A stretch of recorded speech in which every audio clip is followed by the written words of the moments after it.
बीवी हो तो ऐसी।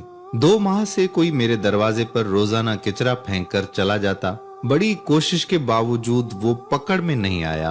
अहलिया ने कहा कि यकीनन ये मोहल्ले का कोई ऐसा बंदा है जो फजर की नमाज बाकायदगी से पढ़ता होगा और मस्जिद जाते हुए ये कारनामा सरंजाम देता जाता होगा।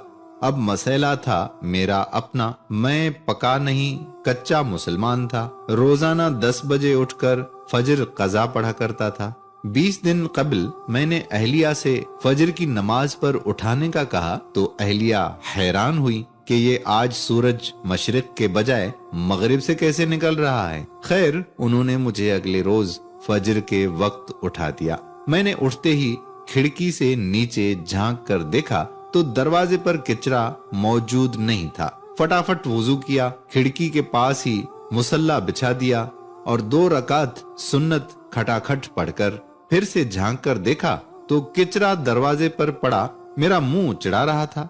खैर, फिर 2 रकात फर्ज पढ़कर दोबारा सो गया। अगले दिन सुन्नत के बजाय फर्ज पढ़ते किचरा फेंक दिया गया। 4 दिन इसी तरह से गुजर गए, लेकिन किचरा फेंकने वाले को पकड़ नहीं पाया। 5वें दिन अहलिया कहने लगी, माशाअल्लाह, आप अब फजर की नमाज पढ़ने लगे हैं तो मस्जिद में जमायत के साथ नमाज पढ़ लिया कीजिए ना। बात दिल को अच्छी लगी और 5वें दिन सुन्नत घर में पढ़कर जमायत से 15 मिनट पहले दरवाजे पर कुर्सी लगाकर बैठ गया और मोहल्ले के नमाजी हजरात को आते देखने लगा कि किस नमाजी के हाथ में किचरे का शापर है।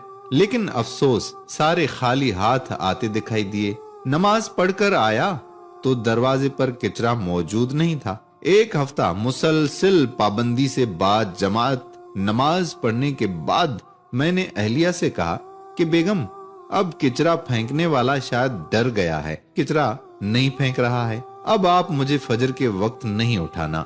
अहलिया कुछ नहीं बोली।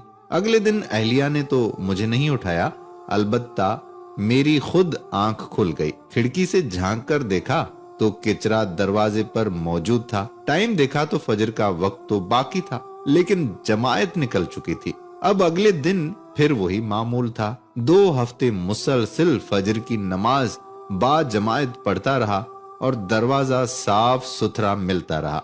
2 हफ्ते बाद अब मेरी जमायत से फजर की नमाज पढ़ने की आदत हो चुकी थी और अल्हम्दुलिल्लाह मैं बा जमायत फजर की नमाज पढ़ना शुरू हो गया हूँ। फिर कुछ दिन बाद रात के खाने में उस किचरा फेंकने वाले का जिक्र आ गया। मैं उसे बुरा भला कहने लगा। बेटा बोला, अब्बू, आप उसे बुरा तो ना कहे ना, बल्कि वो तो आपका मोहसन ही हुआ, जिसकी वजह से आप फजर की नमाज बा जमायत पाबंदी से पढ़ने लगे हैं। बेटे की बात सुनकर मेरे दिमाग को झटका सा लगा और सबको गौर से देखने लगा। मुझे यूं अपनी तरफ देखते हुए सारे हंसने लगे।